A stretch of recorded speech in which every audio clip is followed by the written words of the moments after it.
All right. Ready? Yes.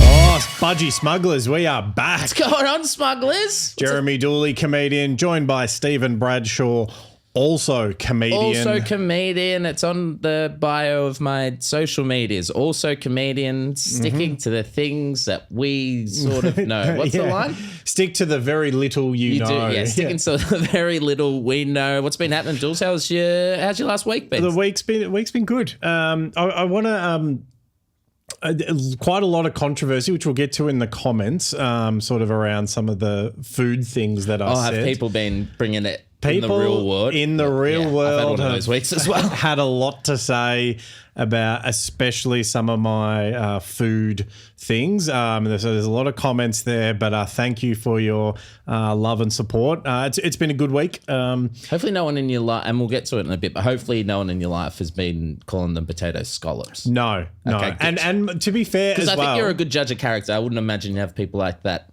in your life. You would just cut them out immediately. Yeah, true. And my girlfriend is from New South Wales, and that's what they call it up there. She still refers to it as potato cakes. Yes. So, before we get into sort of the gigs and stuff what we've done, single mother. Yeah, exactly. I wouldn't have gotten to that point. I overheard. So I was walking the dog in the mornings, and I walked past an RSL, and there was an older person there twice this week. Both times walking past, just, you know, when you hear sort of a fragment of a conversation, Yes. This person both times, I would say late 60s, Yep. Outside having a cigarette on the phone, and I've just caught a sentence of conversations each time. I wrote them down because they were so good. So the first one that they said was, I don't know if you can get scabies from an aircraft. What? Not an aeroplane, an aerocraft. That's awesome. That was the Which first one. RSL is this? Pascoe Vale. Pascoe Vale. Yep. I don't know what sort of context that sentence would ever be said in, but I'm here for it. And then a couple of days later, walking past, same person, similar time, again having a cigarette. This was in the morning. Yep. And the quote was, I haven't had Jaeger in 20 years at least. What did he look like? She. Ah, plot twist. Yeah, exactly. Plot twist. That is so cool. She looked like, paint the picture, I would say would have been an elite like tuck shop canteen woman. Got the give you the already. odd like, you know, extra like little lolly in there. Yeah, I'm into that. Love it. So that's what she was. But now on the gigs, it was a huge week of gigs. I was on with Ray O'Leary on Wednesday night at Comedy House AU in Altona. Oh, yes. Which was that would have been a fun gig. Phenomenal gig. There would have Really? been about 250 people in on a Wednesday, on a bad weather Wednesday night as well. Awesome turnout. It was cold. It was drizzly. It was just shit weather. Joe White putting on a fantastic gig out there in Altona. That's a good job, old Joey boy. So it was myself and Daniel Connell was meant to be on the lineup, but he was a bit crook. So the replacement for him was Dave Thornton. Okay. Nice. So good replacement. Yep. And Ray Well played. O'Leary. So it was a hot show. Yeah. Hot show. So that was really good. And then on Thursday, I was on at Speakeasy Theatre. Lovely. I had to work hard. They were a bit cold. Well, I requested to go on early, and when I went on first, and I went on, and there hadn't been a laugh in the room for the first 15 minutes of the show.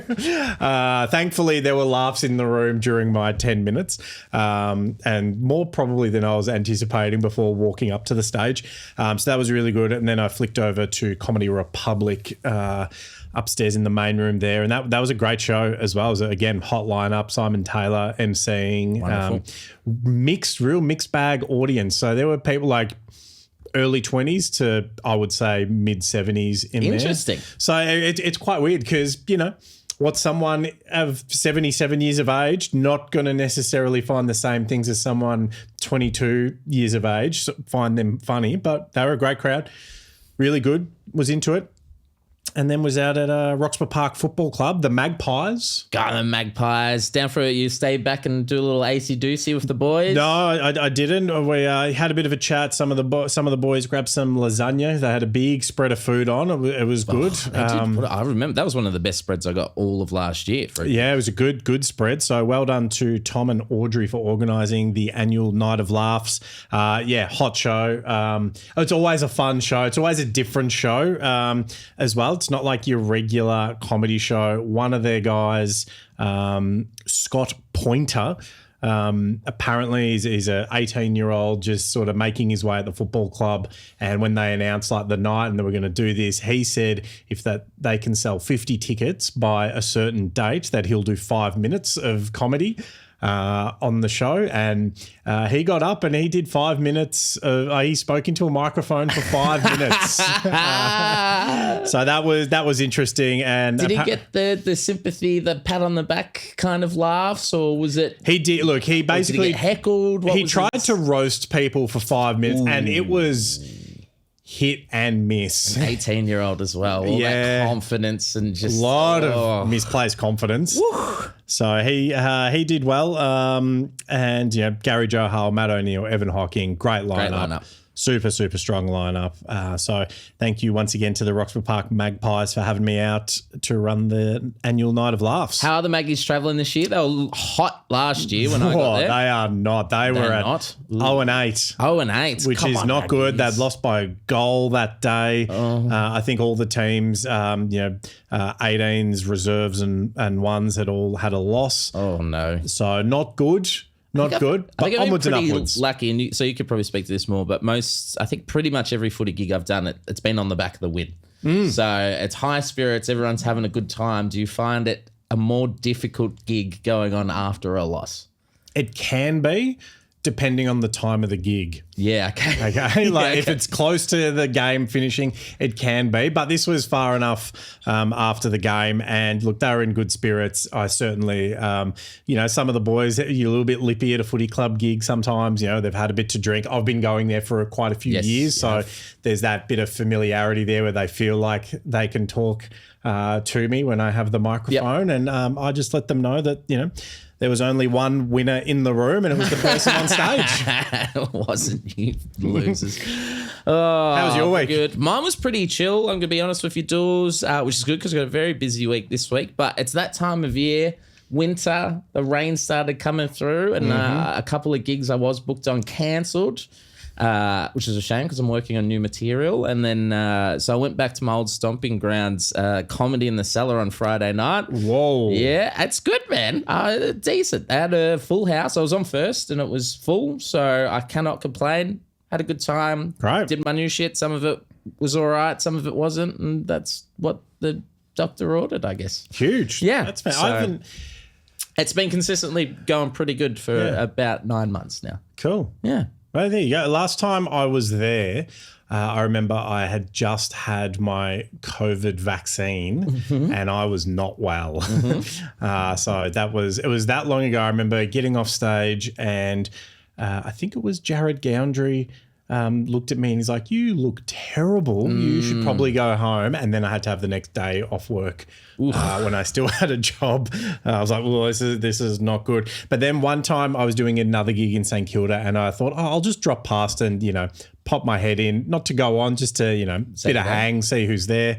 And I didn't know many of the comedians. The turnover at that level is wild. But it was the night where not long after I'd left, they had to call an ambulance in because an open mic comedian, had a few substances and was in a K-hole mid-show. That sounds about right. That's Comedy in the Cellars every Friday night until the world ends. If you're in Melbourne and you want to see some comedy, you can go and do that. It's at the back of a bottle shop in St Kilda. You'd never know what you're going to see there at the Comedy in the Cellar. That is definitely true. Oh, I tell you what, you never know what you're going to see is what what happens in our comment section, which is going. I just want to thank all the smugglers and probably even thank more so the non-smugglers who are just diving into the DMs, because it does really make my week watching the comments roll through. I will start. I do want to give a shout out to our newest smuggler, Dools. Yes. Olympic silver and bronze medalist Flynn Southam. We're big Flynn Southam fans here. We barely get through an episode without mentioning absolutely Flynn Southam. Is that how you pronounce the surname? I thought it would be Southam? like. Oh, so I was going Southam. Flynn Southam. If you've been listening to us from the jump, we know all there is to know about Flynn Southam, but he slid into the comment section, pretty much just shitting all over James Magnuson. Was his take on it, I think. Well, it was interesting that he said, he was still a couple of seconds off the just actual world record. Shade. I like it. It was good to see there. And I think it is testament to Flynn that he's a clean athlete and is doing it the right way, and he's getting a bit of success in there as well. I like it. Can't wait till we back him in the LA Olympics in a couple of years' time. What else was happening in the comment section, Dools? Okay, Ben McCarthy slid into my DMs. Comedian and podcaster, actually. Yes. Yeah, Ben McCarthy. My old neighbour was the same with the potato cake. Would eat normal chips, hot chips, potatoes done any which way, but potato cakes, no, they're gross. Ugh, I don't understand. A potato cake, at worst, is a bigger, better potato chip. That is... Where did Ben McCarthy live? Ben McCarthy grew up in Craigieburn, I think. Okay. So, that probably explains it. Explains quite a few things. Was there any, because we did post a little bit of a reel about, some of my thoughts on food. Yes. And also at the tail end of that, well done by you, hiding it, 10 seconds in. Yes. You commented about your lady friend and her disliking of potato cakes. Was there a bit of a conversation at home about that? After we posted the episode and the clip and whatnot, in the meantime, between us recording and her seeing it, she did have a second crack at Vegemite on toast because the first time she tried it, she hated it. And then she's starting to come around on it. So she's tried, in order to keep the relationship together, she says, I know my dislike of potato cakes is probably enough and to justifiably end the relationship right here, but I do have to point out that I did give Vegemite a second chance and I kind of liked it. So I don't know. What do you think? Do you think that's redeeming enough? I think it's on the way. How much, what was the Vegemite ratio? I nailed it. I'm like, all right, I'm going to give you the perfect... Oh, you did it for her? I did it for her. Yeah. So I just absolutely nailed it. Twice as much butter as there was Vegemite, good bit of toast, and it was perfection, sliced perfection. It is one of my favorite things to do with... foreigners is encourage Vegemite ratio the same as Nutella ratio, and just like, this is how you actually have it, and then just leave and watch them from a distance, just like it is an acquired taste. I like it. I think there's something about yeast, because it's like beer. It's like that first beer. Sure, it's beer. Yeah. And then you're like, oh, this tastes like shit. And then after a bit, you're like, I can't believe I drink anything else. It's the same as Vegemite. It's a really wild invention when you think about it, Vegemite. Because they've gone, you know what? I want to put yeast extract on my toast. Yes. Let's make a black, mucky thing that's yeast flavored and put that on bread. I don't know, but it works. Who thought that was a good idea? I don't know, a genius. What happened before they got to Vegemite is an interesting thing to ponder. Us, slide into the DMs if you know anything about the history of Vegemite, because we don't. You've listened to the show. We don't do much research. Still on potato cakes, though. Luca D said, and while we're on the subject, potato cakes are not called scallop potatoes or potato scallops. A scallop is a totally different thing. Also, a potato cake sounds way better and much more tasty. Thank you, Luca D. It does. It does sound a lot better. Yes, it sounds 10 times better. Oh, no, there's more about the potatoes. Yes. Shits and Giggles commented on TikTok, I believe. It's the cut of the potato. So, yeah, It's a potato scallops, and you had a bit to say. I did tee off on him for a bit. I did hide behind the Budgie Smugglers account. It wasn't from my personal one, but I did tee off on him. I just went, "What are you talking about? Is it going to come out of cream and cheese? It's going to be seafood. This is stupid." And then he came back with something else. And so you can't Wikipedia potato scallops. You can't. It's potato cakes. Yep. And then, so it was just a long. And then Shits and Giggles clapped back and being, because Wikipedia is such a fine source of information. And then you said, but I'm going to take that over someone called Shits and Giggles. Yeah, that's right. Which was a good. And then we didn't hear back from Shits and Giggles after that. That one pretty much put a full stop to that. Yeah. But you know what? I will give Shits and Giggles props because unlike some keyboard warriors, he hasn't deleted his comments. No. So good on you, Shits and Giggles. Yes. Stand by yourself. But he was the only pro scallop, I think, in the entire comment section. Right? Yeah, there you go. Yeah. So from what I saw. Okay, now we've got at Horn Large. A Thorn Large. A Thorn Large or a Thorn Large. At anyway. Horn A Thorn Large. You've got my vote. This is about me and, the Palmer on top and the price of iced coffee. You've got my vote. No more steamed chips, which is what happens when the Palmer goes on top of the chippies. We don't want that. No, not more steamed chips. And how does ice cost $3 more? At Horn Large gets it. And I think we had a few other people along that a lot of people outraged with iced coffee. I didn't know it was such a big deal. It's a thing. But people were very big on that. Just to cap it all off, Jeff Dean Jealous. Yep. Jeff DeAngelis. Yes. Love this page, tackling the big issues that face the world today. # God's work. Yes. I don't know if that was sincere or with irony, but you know what? We'll take it as sincere. Yeah, absolutely. Sue's Jedhead 2112. This was commenting on the enhanced games and James Magnuson. What happens if you take steroids and Ozempic at the same time? Magic. Yeah, I commented your body does a screenshot. Yeah. could happen. I commented I'll let you in on about 4 weeks because I might try that out. That's not a bad idea.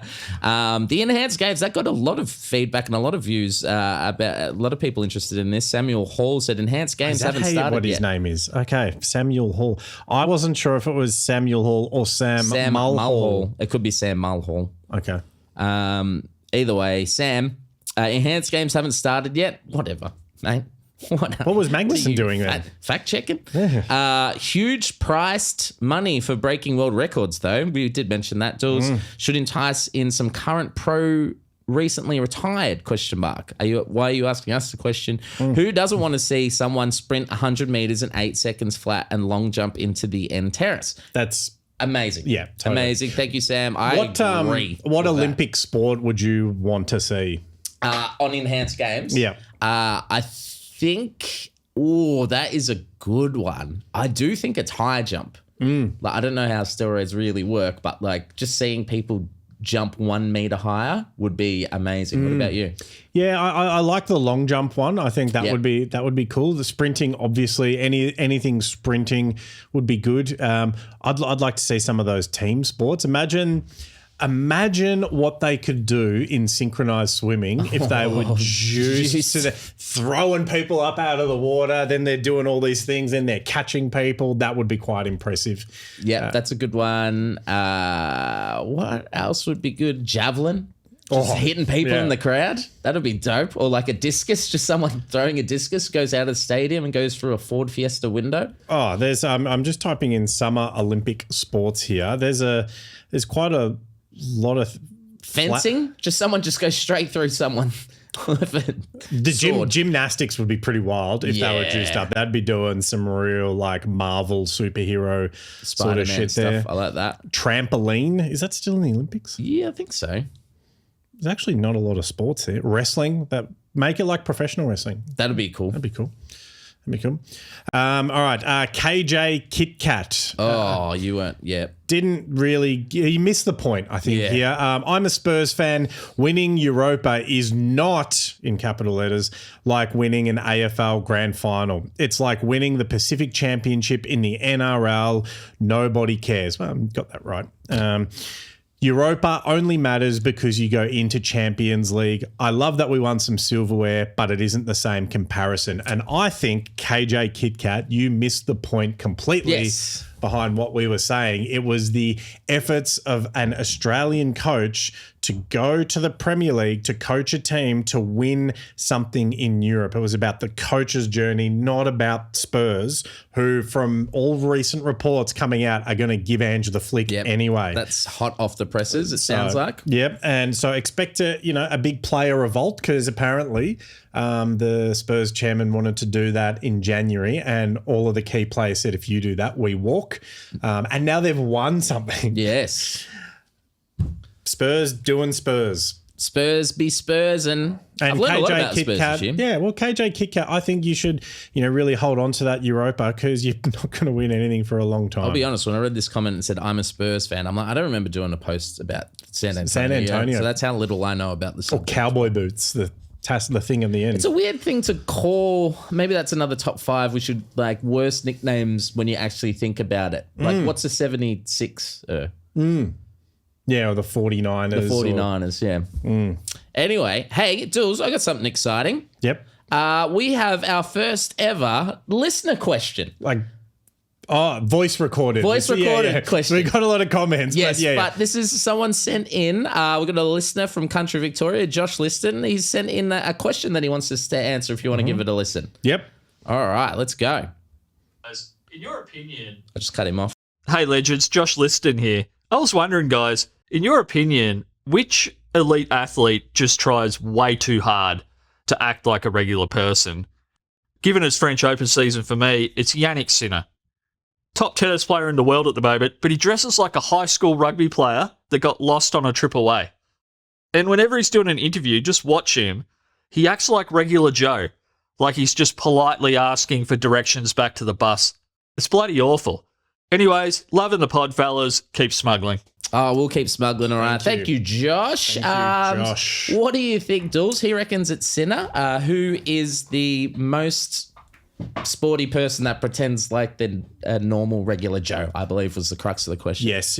Firstly, I understood most of that question. There was stuff when he was talking about high school rugby and... We don't know rugby. And triple A or whatever. I don't understand what that means. He must be more New South Wales. Yeah, I think he's on. I think he's Albury. Other side of the border. Trent Cotchin. Trent Cotchin. You think? He is just... Yeah, he's all football, and to the point where I think he's a bit of a robot. We see him in interviews, yes. It's like his mind is like, I must say this to get this type of response. Otherwise, all I can think about is footy and football. So I think he, tries a little bit too hard to assume the personality of a human being, but is just a footy robot. Yeah, he's like an AI, kind of like an iRobot type thing, learning how humans work in real time. That was good. I was also going to go football. I was going to go Christian Petrarca. Yep. He springs to mind just with his cooking show. He's like, hi, I'm at home and I cook stuff on tortillas. It's like, no one cares. But then you hear all the behind the scenes where he's very strong about his brand, and it's all about brand Petrarca. And so anything he does, it feels like it's put on front. The biggest one to me though, is because he might be the most well-known sports person in the entire world, if not in the top couple, LeBron James. LeBron James tries to pretend like he's a regular Joe, brings in books. Never reads the book. Never read a book in his life. Just lies randomly about things. Yeah, just to make him sound like one of us. Like his favorite movie is The Godfather, and then someone asks him, what's your favorite scene? He can't name one single scene from The Godfather. He is just, I don't know, you're one of the greatest athletes, if not the greatest athlete of this century. Just play it. Just be that guy. Don't try and be a regular Joe. I don't relate to anything that you can do. No. Right? I don't know. I don't get it. It's just someone trying to put on a front. But obviously, I'm not a big tennis guy. Maybe Sinner's the same. Yeah, I think Is he the drug cheat? I don't. Was he actually a sinner? I don't know. Yeah, maybe. I think he is. Could be.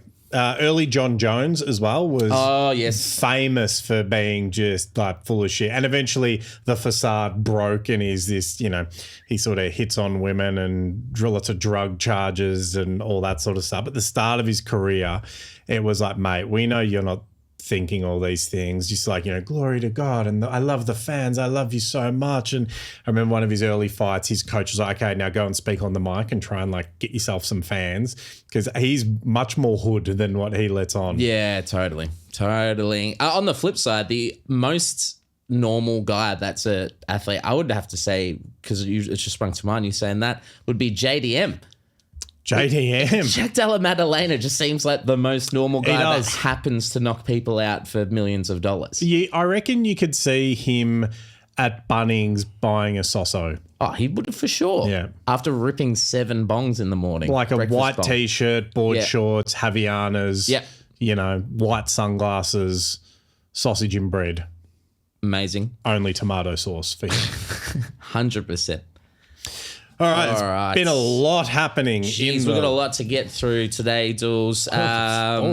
Let's start off with this one. Alex Condon, he's withdrawn from the draft and he's going back to the Florida Gators for another season in the NCAA. They won the national champions. He went to the draft combine.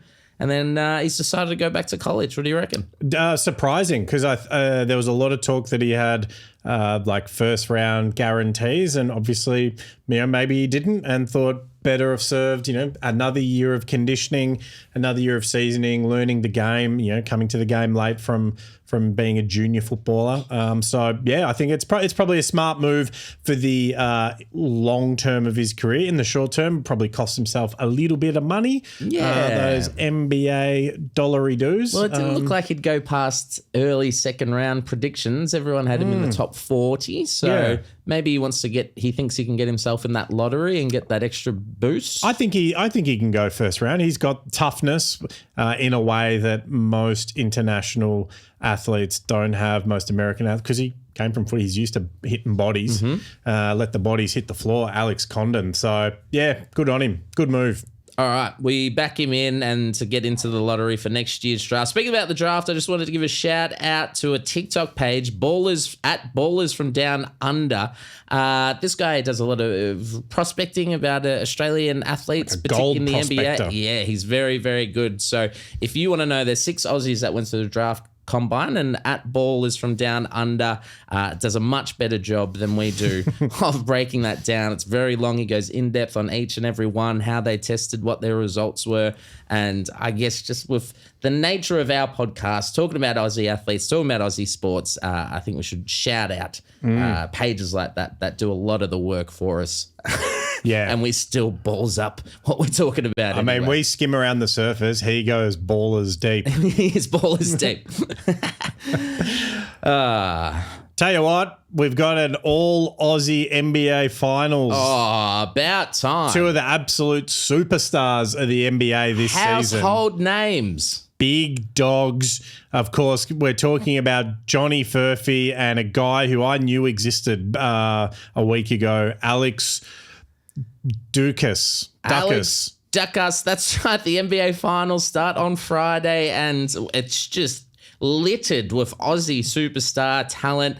Johnny Furphy, you may remember from the last 30 seconds of Game 3. That guy who comments all the time would have been loving that. Bruno was frothing. Bruno was frothing, big Indiana fan. And then, of course, Alex Ducas, who we knew played for Oklahoma weeks ago, not just in the last few days. Yes. But what kind of stat lines are you expecting from Johnny Furphy and AD? Look, the real AD. I'm just looking here. Alex Ducas, has had he's gotten on the court twice that I can see. Oh no, 21 times this season. Okay. That's not nothing. No, averaging 6 minutes a game. Yep. 1.7 points, shooting at 40%, at 47.5 from 3, 1.2 boards, 0.2 assists and steals. So he's only sort of 0.8 assists off a triple single. Yeah. Wow. Okay. There you go. Well, look out, Indiana. Yeah, exactly. Look out. All right, indeed. we're excited for AD.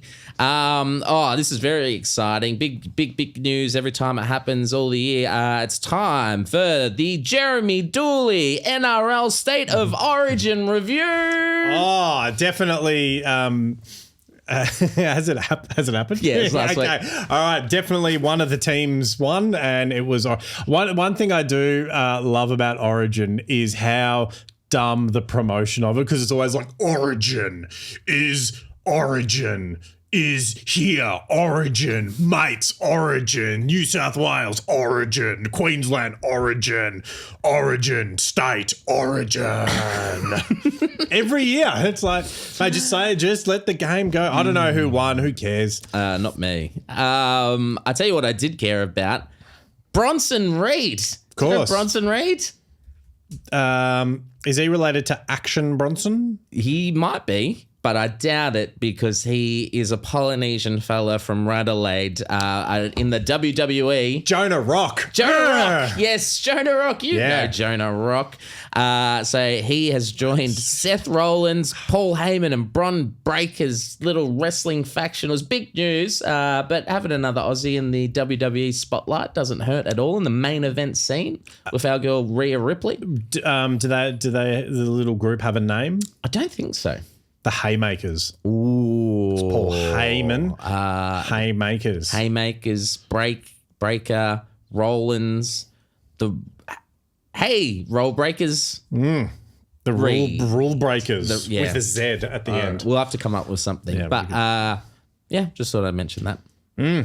A-League's grand final was on. Melbourne Derby. Oof, what an atmosphere. What a game. Unfortunately, I was only able to half watch it because I was at a venue about to perform. But Melbourne City won 1-0. Did they?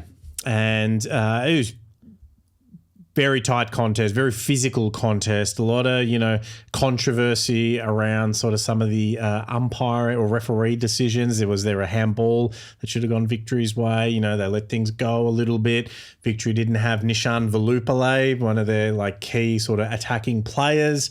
Big loss, but yeah, good game, good for the league. The reporting around it was a little bit ordinary, but that's because Aussie media hates soccer. SOKKAH. But hate it. Not here at the Budgie Smugglers, because I'm looking at what's coming up and it's more soccer. But are you a Melbourne Victory man? I am a OG Melbourne Victory man from the old Olympic Park days before it was redone. Before the A-League. In the terrace, all the seasons at Marvel Stadium, so big fan of the game, big fan of Victory. I think it was good for the game that it was a all Melbourne derby, and good that they overturned, because a couple of years ago they had this big thing where they had sold the rights to the grand final. So if they didn't reverse that decision, that game, the Melbourne Derby, would have been played in Sydney. Ugh, yuck. So dumb move, but hey, it's worked out in the end. And what do you think, Dools, about the A-League? Because this debate comes up a bit. Do you think it's better to have a grand final, or do you think the traditional top of the table type way to pick a champion is the right way to go for a soccer season? I think you can have both. I think the winning and being at the end at top of the table should be held in higher regard in Australia, but in Australia you have a grand final culture. All the big sports have grand finals, so I get that. But I think, if you're at the top of the standings at the end of the season, you've done the work for the longest time versus, just getting the timing right for a month.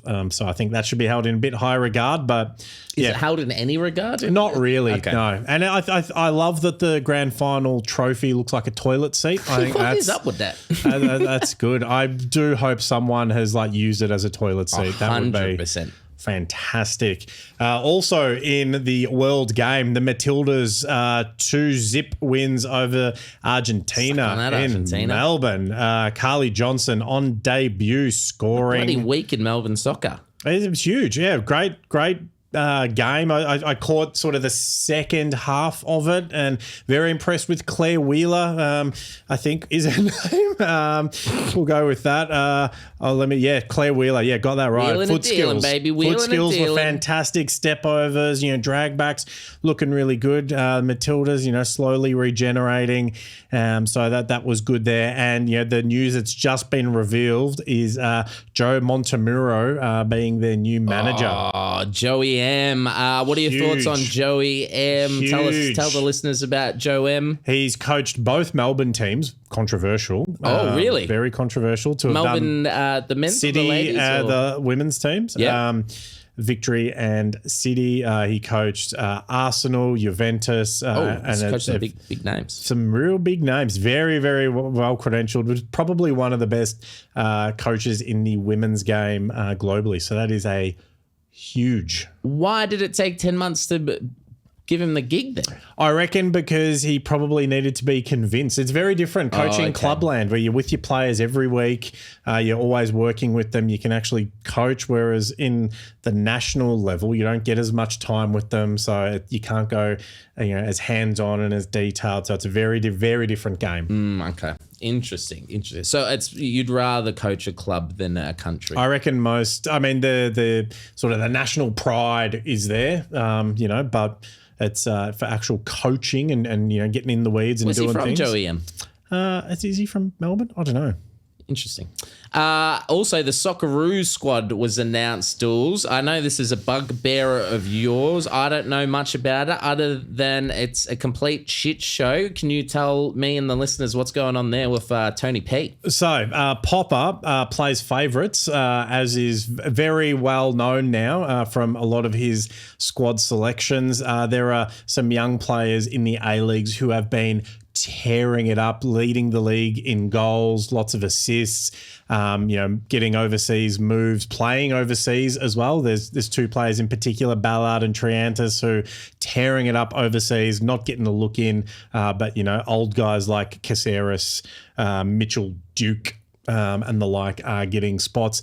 Paul Ocon's son got in the squad. Oh, Paul Ocon Jr. What a player he is. Hasn't played senior football, but is getting in the squad against guys who are starting every week in Scotland and in the Netherlands and in Australia. So is he like a mate? Or Paul Ocon, assistant coach. Oh, you're fucking kidding me. Nah. Coach's son got a gig, and we've got guys over in Europe dominating that can't get a look in. Captaining their teams in Europe, getting, one of the teams for Triantis, the team he's with at the moment, Hibs in Scotland, are going to break their transfer record, apparently, to buy him permanently from England. So, there's a lot of good players out there. Segicic, Bodic, Milanovic should all been in the team. Not. Again. And what's this for? Asia Cup? World Cup? Qualifiers. World Cup qualifiers. Yeah. And we're just taking the coach's son. Just taking the boys. Jobs for the boys. Nepo babies. Running wild. Talk about wild. The Adelaide 70s. What is it? Adelaide Sixers? 46ers? 76ers? 36ers. Yeah. Adelaide 36ers. Yes, the Adelaide 36ers. Brett Maher's team. Yeah, Adelaide 36ers. Can you find out why they're called 36ers? Yeah. Well, because that seems just random. Is that how many points per quarter they averaged? Anyway, huge news. They've come right in under. Perth Wildcats, who have new ownership, have come in. And they've got new owner syndrome and completely shat the bed by letting Bryce Cotton go for no reason. Some will call, I know you're going to stand up for your man Gazy, but some would argue, and it's a very good argument, that Bryce Cotton is the greatest player in NBL history. 5-time MVP, scoring records up the wazoo. And the Adelaide 36ers have come in, snagged him from them, and then on top of that, a week later, they're bringing back Montrezz Harrel. Former Houston draft pick, and someone that is still spry enough to have a major impact in the NBL, and he's not too undersized here like he was in the NBA. Bryce Cotton and Montrezz Harrel on the Sixers equals premiership, I would say. I would, it's they'd have to be championship favourites. Because Bryce Cotton, I'm pretty sure, said he wasn't going to play for another team in Australia other than the Wildcats. Next minute, bang, in Adelaide, the 36ers, who are called that, are named after the year South Australia was proclaimed, 1836. The team's original name was the Adelaide City Eagles, but was changed to reflect the state's founding date. Ugh. Boring. 1836. It's like they should have called themselves the 1836ers. When that's the most interesting thing about your state is when we were founded 150 odd years ago, or whatever it is, 170 years ago. They should just change their name to the Adelaide Rhea Ripleys. Yep. Yeah. Or serial killers, or churches. The Shiraz. Yep. Sure. The Yeah. Adelaide Shiraz. Yep. The Adelaide Fringe Festivals. The Adelaide Fringe Festival. That's pretty good. Themselves. The Adelaide Fringe would be a pretty good team. I could see Bryce Cotton lining up for the Adelaide Shiraz. Anyway. Yep. But they're looking good. When does NBL season start? Don't know. Cool. Yeah. Don't you host the NBL podcast for the Melbourne Tigers? Not anymore. Okay. So cool. we don't talk about them. Yeah. All right. Fuck them. Australia's Chris. Oh no, you could do this one. Australia's Chris Harper. Oh, that guy won the penultimate. Good word. The penultimate stage of the Giro d'Italia in a brutal climb. Of course, he is a rock climber. Boulderer. He is a boulderer. Chris Harper. No, he's not a boulderer because bouldering is a sport. He's actually a cyclist. Okay, right. Of course. I didn't know there were things other than the Tour de France. Yes. No, apparently there is. I think this is the lead into it or something. I don't know. But no, I didn't care either, but I thought it'd be funny to make you read it out. But bouldering was a good guess. Well, I should have given you more time to guess another sport. Climb. It was the word climb and brutal climb. Like I've done bouldering. It is hard on the grip strength. Yeah, so absolutely. And I think they've got mountains in Italy, so of course they'd be doing stuff like that there. Yep. But I don't know what it's cycling. I apologize to all the budgie smugglers listening at home. That was just for me to watch. Dual try and figure it out. I tell you who didn't figure it out. It's our girl Steph Kyriakou. She missed it. It was the LPGA US Open. We backed her in. We devoted a whole episode to her. I did proclaim that she would win a major in the next 12 months. This is 1 of 5. She's still got 4 more chances. Heaps of times. Doesn't matter. But she missed the cut. One of our other budgie smuggler favorites, Minjee Lee, was right up the top of the leaderboards after 3 rounds, and then had an absolute stinking last day, going +5 to drop out of the running, unfortunately. There you go. And that's what's been happening in sport, apart from a few huge stories that we're going to cover right now. Okay, so massive moment in athletics in Australia, which is not something you hear very often. Lachlan Kennedy has legally, not enhanced, no wind. It was in the enhanced games. 900 meters in under 10 seconds, being the second Australian to do that, running in 9.98 seconds in Kenya. What a moment. It's pretty crazy. Yeah. We've been tracking Lachlan. Obviously, Gackout's getting all the love, but Lachlan's had him a couple of times this year. But to be the second Australian ever to run under 100 meters, do you know who the other guy was? Patrick Johnson. It was Patrick Johnson. Yep. So let's all say what we're thinking. The first white Australian I was thinking to run under 100 meters for sure. There wouldn't be many white people globally who can run that fast. No, I don't think historically. So. I did have a look today. Shervo was at 10.08, which was close, but talk about it a little bit more. He had a bit of drag, Shervo. So that's massive for a white dude to run that fast. Who knew that was possible? Maybe he should be in the enhanced. Imagine how he'd go in the enhanced games. That is fantastic. And it's a huge moment. So he kind of puts him, in the position for, in the Olympics. He's got a few more years of training, getting strong and building up. We're probably going to find out that, he's not really white or something like that. But, Lachie Kennedy, well done indeed. Well done. Did it in Nairobi, Kenya. Can you imagine something as wild as that? I think there's only been one other white guy. His name was Christopher Lemaitre. He's Italian? Maybe. No, he's French. French. Must have been a baguette at the end of the line or something. Or surrendering. A wheel of cheese. Running away from it. He's running away from a fight. But yeah, not too many. But yeah, shout out to Lachlan Kennedy. That's huge news. Huge news. Massive. I'll tell you what else was massive in the wee hours of this morning over in Spain. Oscar Piastri won his 5th race of the year, holding on to the top of the F1 Championships leaderboard, taking out the Spanish Grand Prix in front of his teammate Lando Norris. And I think Charles Leclerc ended up in 3rd. There was a bit of biff with Max Verstappen and whatever his name is, Russell, punchable muscle face. But yeah, pretty solid weekend from Oscar. Won the pole, led the race the entire way. It was just a cruisy weekend for our guy Oscar Piastri. A very easy one. Is he going to win the whole thing? He's winning it at the moment.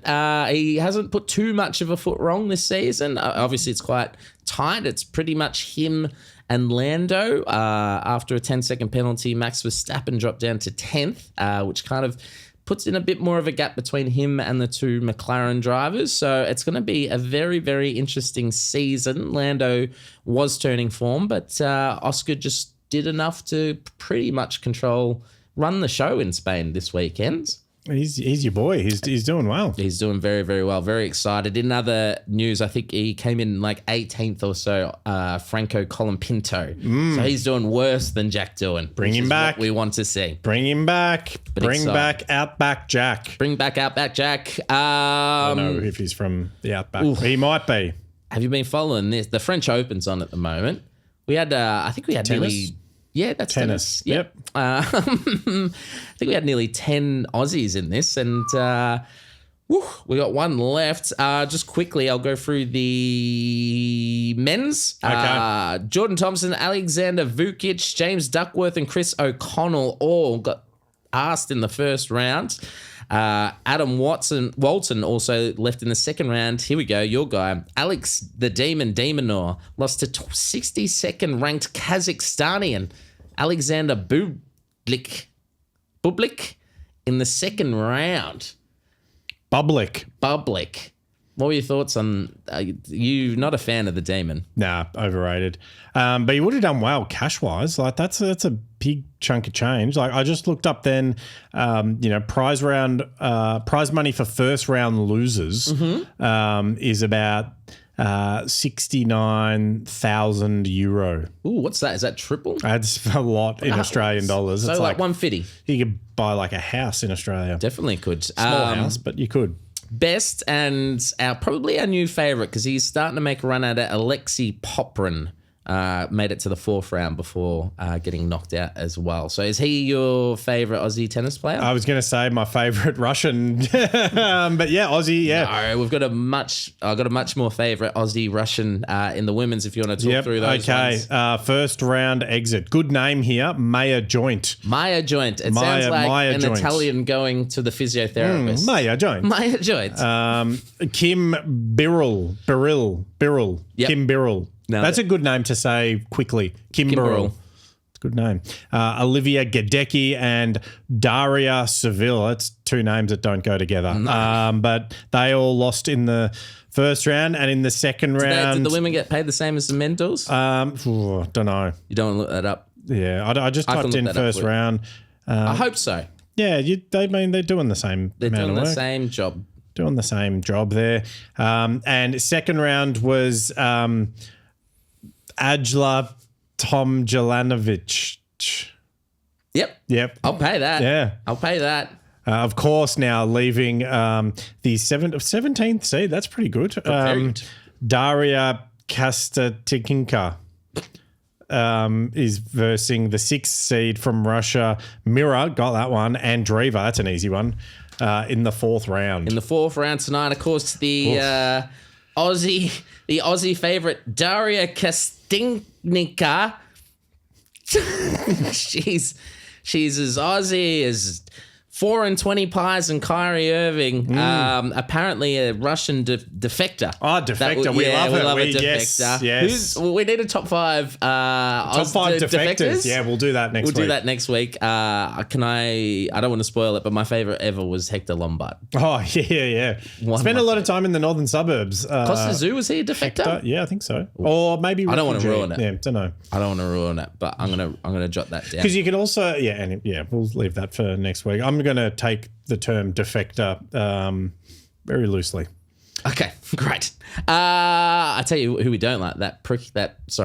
My language is starting to slip on this podcast. That guy. What was that guy that went to the England cycling? That guy. We hated that guy. Matthew Richardson. Oh, Matthew Richardson. Sullying the great name Matthew Richardson. If there's a bottom 5, he's at the top of bottom 5. Worst Matthew defectors. Richardson. Yeah. He's on the bottom of the list of Matthew Richardsons. Exactly, as well. yeah. It's like Matthew Richardson's in sport. You're the worst one. Worst of them. Oh, I got a new one. I got a new segment, Dools. Okay, yep. I love these new segments that only happen once. There is a role available at the AFL. We found out this week that they're shaking up the executive team because that's what they need. More people in high-paying jobs doing F all. But I wanted to give a quick interview because the role is for the Executive General Manager of Football Performance.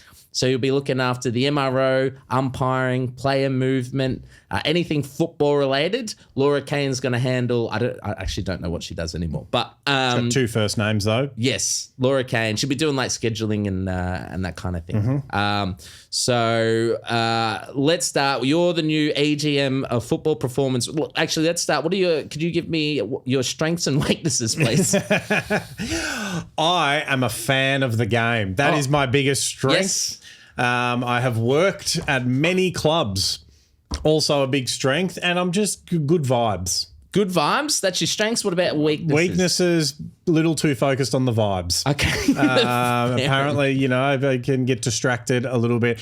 I think that whoever gets this job, just actually speak to the fans for a bit. Not the TV broadcasters, not your bloody corporate money. Forget what they're doing in America. Listen to the fans. Then you speak to the players. Then maybe you don't mess with the game.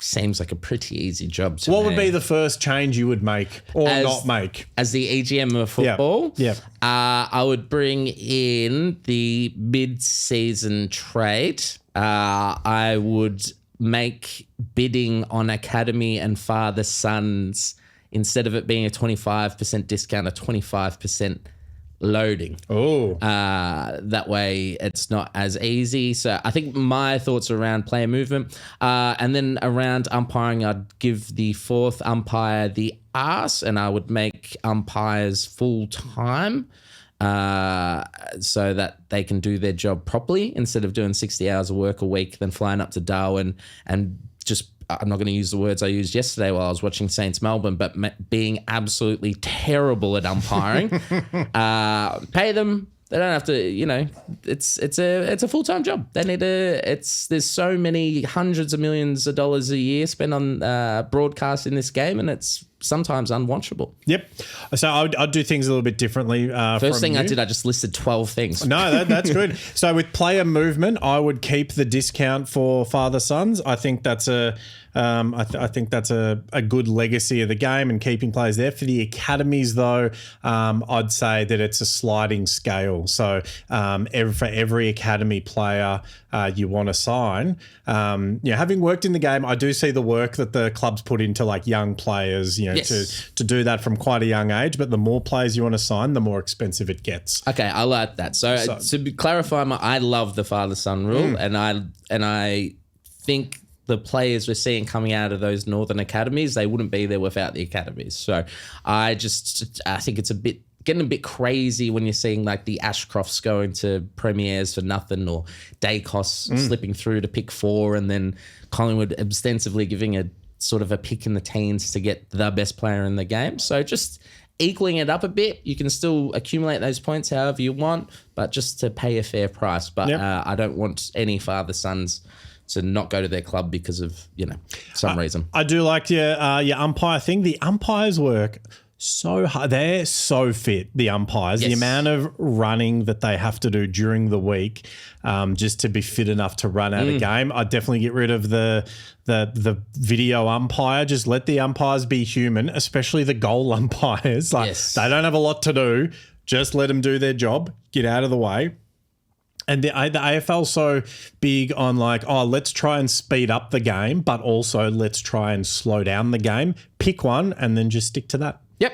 If you want it to go faster, cool, let it go faster.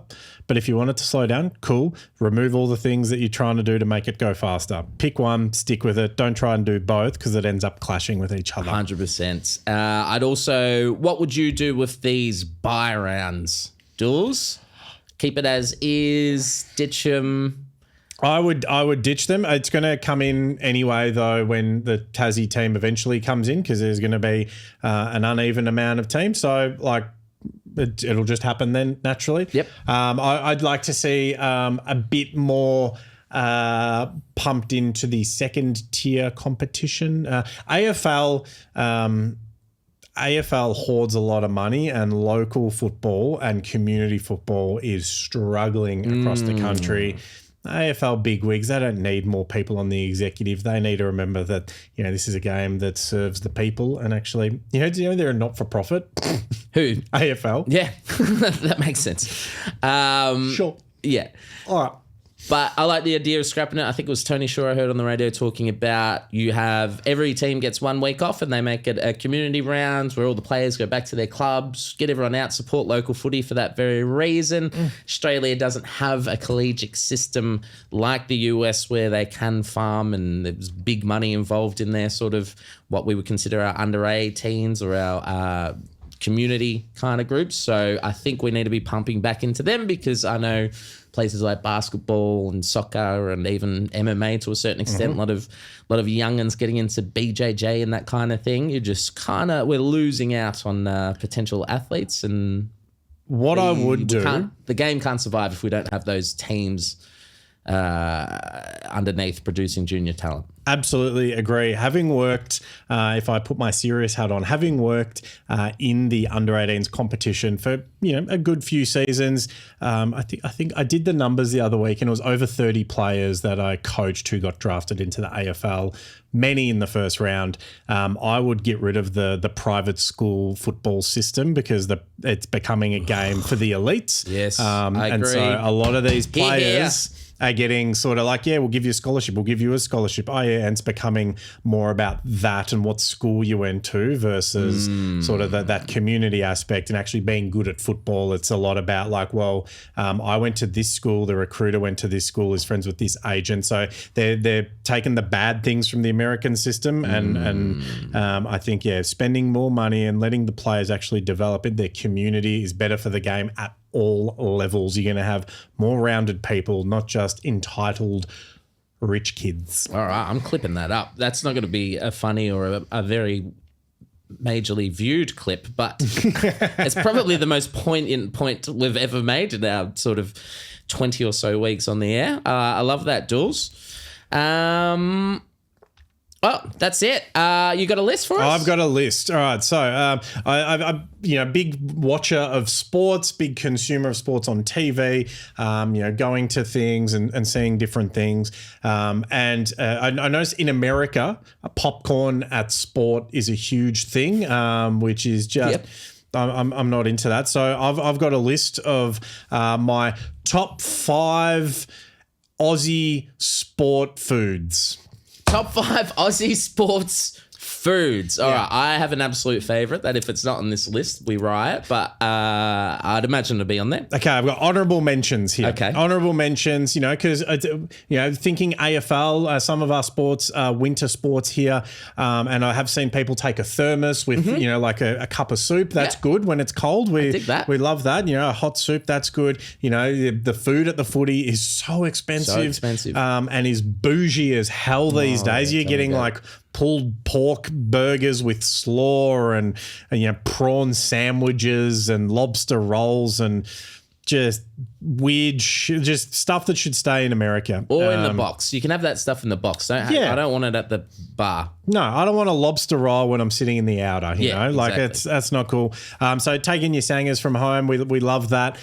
Chicken tendies also gets in the honourable mentions. I don't love it, but, you know, it's easy. It's fine. Yep. It's fine. Crowd pleaser. Good for kids. That's what it is. It's fine. Okay, so coming in at number 5. Okay, we've got a hot dog, which could also be, if it's local, also a sausage in bread, but it's got to have onion, mustard, and tomato sauce. No cheese. Not into that. Number 5. That is way too low on the list for my liking. That is at number 5. I had me and we were sitting at level 1 at the Saints Gold Coast, me and my mates, and we made the venture all the way up to level 3 at halftime just to get a mega dog. 12-inch mega dog with all the fixins, had the bacon, had the onion, had the mustard, the tomato sauce. Love a hot dog. It is my number 1. That's your number 1. Yeah, right. It's wild to think that there's 4 things you rate better. I know one. I think the hot dog is better at local footy than it is at AFL footy, and that'd be the same at, you know, any of the other sporting codes. It's better at local because it's just going to be a sausage in bread. Way better. That's the GOAT level. That doesn't make the top 5 because that's on its own level. Don or Primo? Don. Yeah, good. Coming in at number 4, the sausage roll. Yes, okay, yeah. But you need a couple of extra sauce packets. So there's 2 types of ways that people eat a sausage roll when it comes with sauce. Some will just like... Oh, there's a few different ways. The first one, which kind of I think is not the best way to do it, is they'll open it up and then they'll like squeeze the sauce in there and it gets the whole thing becomes a bit saucy. Not a fan of that. Not into that. Then you get people who they'll take the whole thing out and then they'll pour the sauce the whole way. Yep. Not into that. You're not into that. Because then it gets cold. No, I get you. Okay? That's not how cold. I would do it, but I've definitely done it that way in the past. The way to do it is you get it. It's a bit more time consuming. You put the sauce exactly where you're going to eat, and then it stays warm because it stays in the packet. You know, it sort of, that's the best way. You get maximum sauce usage then out of your packets, and that's what we want. I do remember the first game of football I ever went to. My cousin really struggling to open the sauce container thing, and it squirted all over the guy in front of us. It happens. So that's at number 4. Number 3, hot chippies. Yep. Easy. Classic. You need to get an extra packet of salt, and if you're going sauce, you need to get multiple packets so that, you know, you get through the first layer and then you re-salt or re-sauce there. That's the way to do it. All right. So we got 2 left. Yep. All right. If they're not the 2 I'm thinking of, this could end badly, but go ahead. I think I've got them in order in my head. Okay, coming in at number 2, hot pie. Oh, interesting. With your sauce in the pie. Yeah. Not on top, not doing the sausage roll technique, not good for pies. You get a finger, stick it in there. Yep. Good rule for life. Yes. And then you put the sauce in the hole left by the finger. Very interesting. So I would have had that number 1. Okay. And what is number 1? If it's not what I think it should be number 1, then we've got some issues we need to take off the pod offline. Okay, this is almost like a separate thing because this is the game is done. You're leaving. Okay, yeah. Hot jam donuts. Nailed it. That is the GOAT thing. It's got to be hot. You know, 6 for $5 or whatever it is. 6 for $10, whatever they're flogging. You get a bag of it. You eat it as you're walking your way back to the Royal or to the train or to your car. That is what you want it so hot that you have to be careful of how you bite into it in case you get 3rd-degree burns around your mouth. All right, very good list. Can you just recap it for everyone? Hot dogs. Yep. Okay. Sausage rolls. Yep. Chippies. Yep. Hot pie. Yep. Hot jam donuts. All right, I think that's a pretty elite list. I would have moved some things around for sure, but I think overall you've absolutely nailed that one. Maybe your best. Thank you. I'm not into some of these new things that they're doing at the footy. Well, I know what you mean. Just, you know, nachos. I get it, but it gets too cold. Like, you had chicken tenders on there. Gammy, which I love, but it's just not the same at the football, and it costs so much money. You know what I mean? Like those big brand sort of semi-bougie stuff. Just give me a hot dog and chips and I'm sweet. I think they need to go back to the person walking up and down the aisles with the thing being like hot bars, cold drinks, peanuts, those days. Peanuts, you know. Miss those days. All right. I think we're up to the old power rankings. Hey, after a week off. After we took a week off the power rankings. There was no power. No power. It was a power outage, but we are back. So it's a lot of change, a lot of carnage because it has been 2 weeks. So I'll be interested to see what you think about this. Coming in at number 10, it could be no other, the Olympic silver and bronze medalist. It's Flynn Southam. Yes. He's in 10th. Old Flitty boy. What do you reckon would his nickname be? The Flying Flynn. Flying. Errol. Flynn Errol. Southam. Errol. Errol? Errol Flynn. Maybe. Yeah. Yeah, maybe a ladies' man. Maybe. Don't know. I like it. So at number 10, again, for any athletes that do stumble across the budgie smugglers, if you do want to be in the top 10, just comment on something. I think Ivan... Soldo made it in here Soldo, once. Soldo's Steph gotten it. Kiriaku's made it on here. Just engage and you're in. So at number 10, Olympic silver and bronze medalist Flynn Southern. At number 9, interested to get your thoughts on this. At number 9, it's Nathan Cleary. Yes, Mr. Mary Fowler. Mr. Mary Fowler. So I just thought NRL, obviously we've had our ups and downs for the NRL community online, but he's the best player in the game.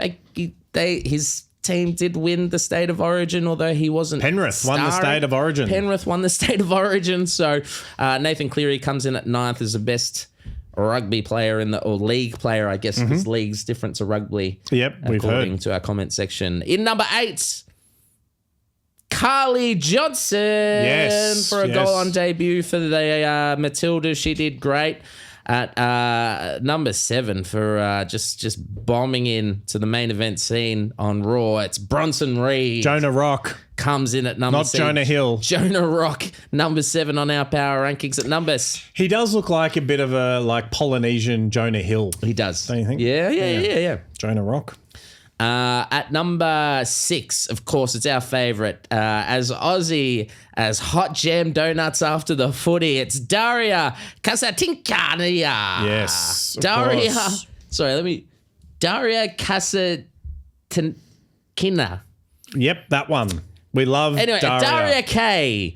Old DK. In the, the 4th round or the quarterfinals of the Made French a lot of money, Open. whatever it was. She's killing it. At number 5, he's come down the list a little bit due to inactivity. It's Alexander the Great Volkanovski at number 5. At number 4, he is the most non-fake guy in sport. Number 4, he's the welterweight champion of the world. It's Jacques Della Maddalena. Inactivity. So they're sliding down. All right. This was the toughest top 3 I've ever had to do. I think you'll like what I've done. So I probably should have changed it just to annoy you a little bit. But in number 3, for reasons that we can yet to expose on the pod, and he's certainly someone I'd enjoy being in a car ride with. At number 3, it's Bailey Smith. Bailey Smith, yes. Bailey Smith. Do you know my top 5 this week was nearly going to be top 5 Aussie athletes I've been wrong about? And it was 5 Bailey Smiths. It was. So Bailey Smith. We love Bailey Smith. Pay attention to the socials. We'll have some cool announcements coming up. Nothing to do with that though. Or is it? At number 2... This was so hard, Dawes. I can't believe, because I don't think he's been number 1 yet. At number 2, after his big win in Spain, after leading the F1 Drivers' Championship, it's our guy, Oscar Piastri. Grilled burger. So he's grilled the competition this year, Dawes. Don't you worry about that. And at number 1, you couldn't go past this. The first white Australian to break the 10-second 100-metre sprint at number 1, Lachlan Kennedy for breaking Kennedy. Breaks 10 seconds, the second Aussie to ever do it. It's hard to go past such a momentous sort of record-breaking type run. I thought that is wild. I mean, when I broke 10 seconds, she was not happy. So it's great that we're all around Mr. Kennedy here. Hopefully, like you, Lachlan can back it up and do it multiple times and take us all the way to glory. Got a hamstring strain. And that is it, Jules. Fantastic. That is there something we missed? No, that was good. We love that. We love that. We got a lot happening in Smugglerville, so stay tuned, people. What do you got happening this week? What do I have this week? I've got a busy week. I'll be doing some gigs Tuesday, Wednesday. I think I'll be popping into Dirty Secrets on Wednesday. I think I'm at Itty Bitty tomorrow, plus another one. But then on Friday night, I'm back at the Nash Hotel in Geelong, where I'll be emceeing with a star-studded lineup. I think we've got the sort of a bunch of very good comedians that escaped me, but headlined by Blake Pavey. So that's going to be a pretty busy show, which will be a lot of fun. Then on Saturday, we've got comedy night at the Union Hotel in Heathcote with Three Dams Estate and Heathcote on show. We just added another 10 tickets over the weekend, so you can still get tickets, but I assume there's a couple available still. But get there. You were at the last one. It was a great show. And then I think tomorrow we'll drop some news on the social medias about what we'll be doing together on Sunday. Yep. Absolutely. So I'm dropping into some open mics this week, which will be working some new stuff. So I'll be at Clyde Street. Are you doing Clyde? I'm doing Clyde. Love it. I think that's what it's called. I don't know. I'm doing Clyde. It's at the Clyde Hotel. New material. So I love Clyde's because there's either no one or everyone. Yeah. And it's not my audience either. It's not my audience. No.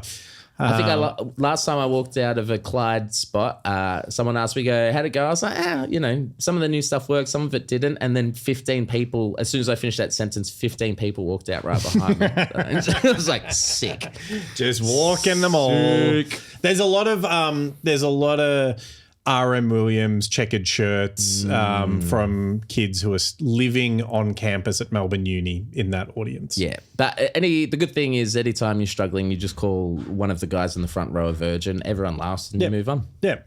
And then I got a corporate later in the week, which will be good for a basketball team for the big, I don't know what it's for, on there with Adam Rosenbach. So that'll be fun. Adam's a fantastic act. Very funny man. And then, we've got a few things cooking as well. So that is just, I'm trying to take June a little bit easier because July I am on the road for the majority of the month. Yes. So trying to just, go back to square one, start working on the new hour, start getting stuff out there, pushing the content a little bit more over the next few weeks. So stay tuned for that. But thanks so much for listening and commenting and getting around the Budgie Smugglers. Oh, yeah. Keep the comments coming. Drop in a listener question like the wonderful Josh Liston. That was great. Anyone, you can just slide into our DMs, drop a voice note. We'll play it on the pod and get you an answer.